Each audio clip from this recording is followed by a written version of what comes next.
Are you ready to become the thriving content creator? The number one reason content creators give up is because they are not clear on the two questions that every serious content creator is willing to answer. Let's get into it.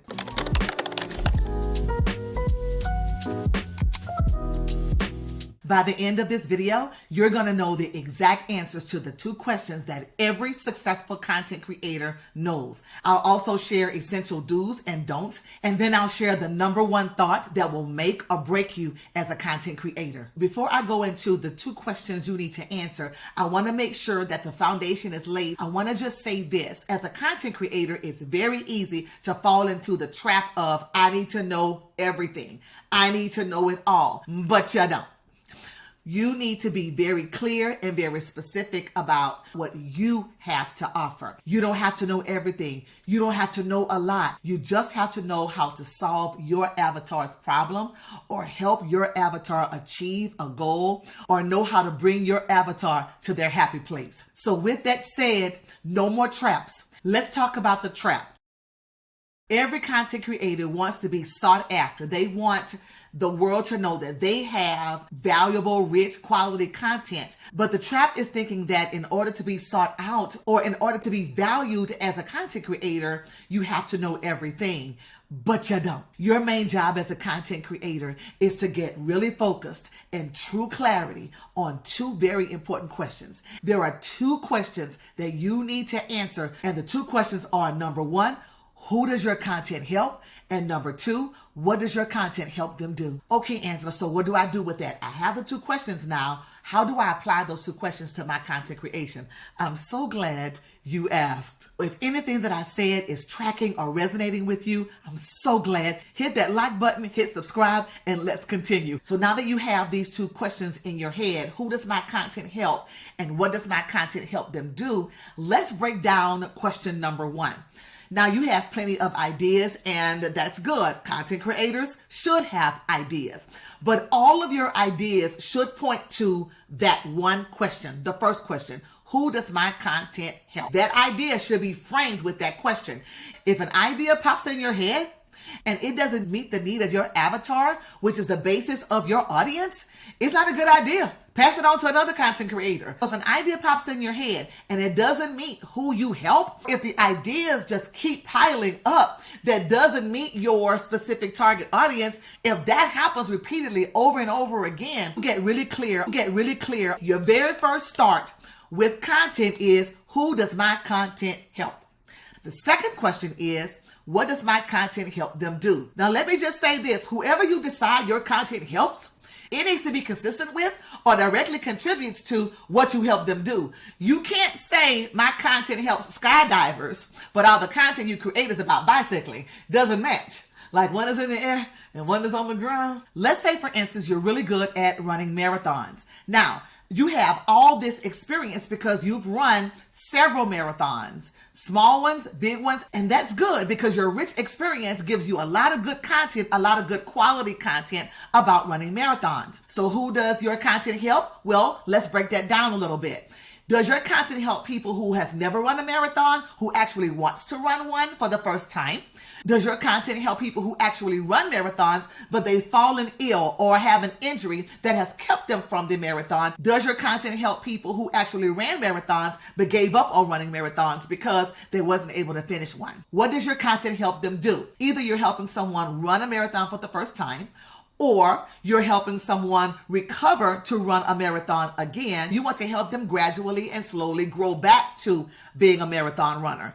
Or you're helping someone to continue on with their love of being in a marathon, but gave up on it because they were never able to finish one.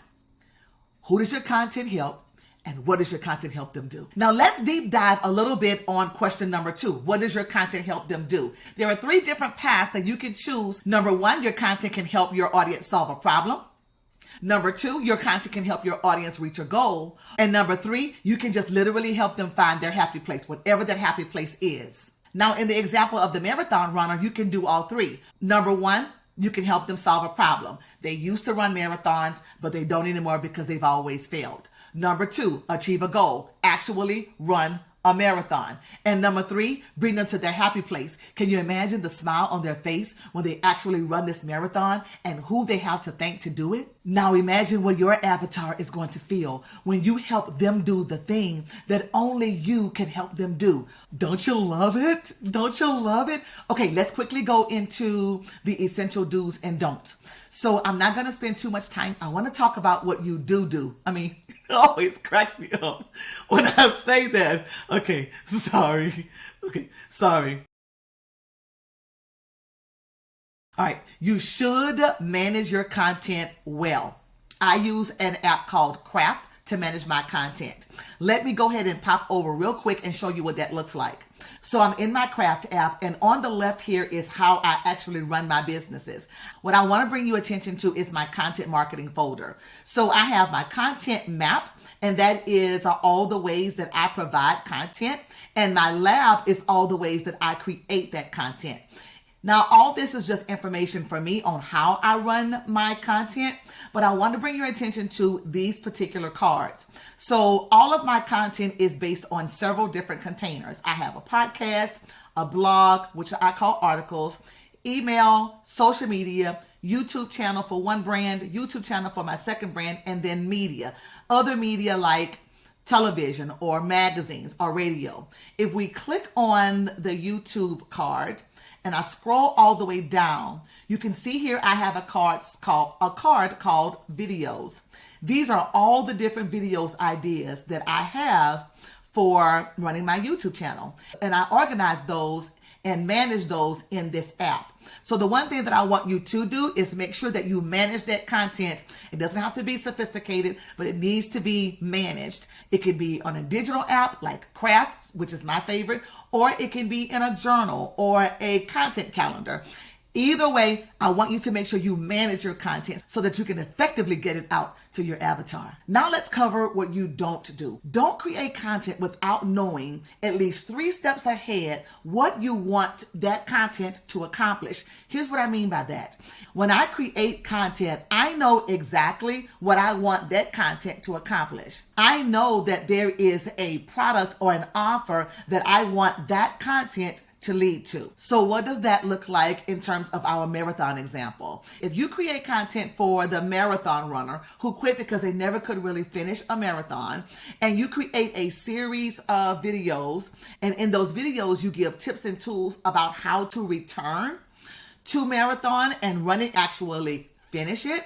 Before you even start creating those series of videos, know that in the pipeline, eventually, you want the person who consumes that content to do something. What do you want them to do? Do you want them to sign up for your newsletter? Do you want them to sign up for a live training? Do you want them to buy your new book on exactly how to start and finish a marathon? You're creating that content to establish yourself as an expert in running marathons and actually finishing them. But when you create that content, you want to know exactly what the next 3 steps are ahead of that content to gradually progress your audience in your lock. And lock stands for leveled offer channel. I'll do a video to deep dive on the lock that I created to give you more information about that. But for the purposes of this video, don't create content without knowing what you want that content to accomplish. Having 3 steps ahead of what you want to accomplish with that content is going to make that content so much more valuable to your business. Now, there's one thought that will make or break you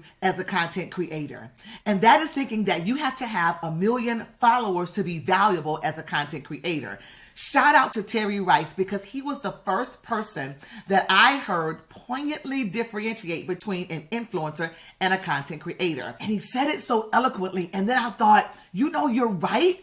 A content creator is a person who provides valuable content. An influencer is a person who influences. And he was so right. So I don't have to have 1 million followers to be a content creator. I don't have 1 million followers. My goal is 1,000. I'm going to reach it. Why? Because I'm consistent with providing valuable content.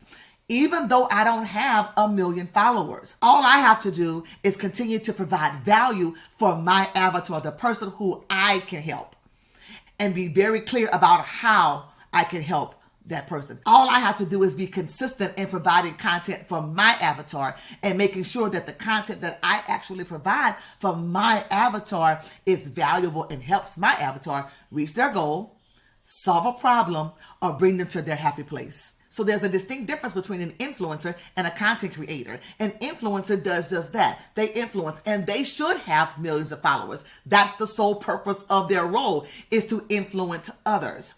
But a content creator like you and me, even with minimal followers, you are a content creator. It doesn't matter if you only have one follower. If you are clear about who your content helps and what your content helps them do, you are a content creator, even if you have one follower. As long as you are helping that person, you're a content creator. I like to explain it like this.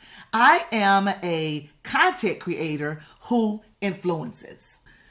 Yeah. Now, what kind of content are you going to provide to answer number one and number two? Who does your content help?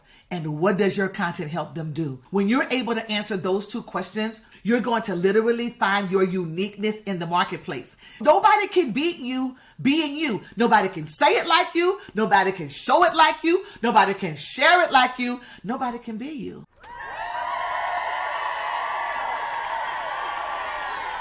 I think that now that you know the answer to the two questions that every serious content creator answers, you're ready to move forward. Don't forget to subscribe and click this video for your next step forward.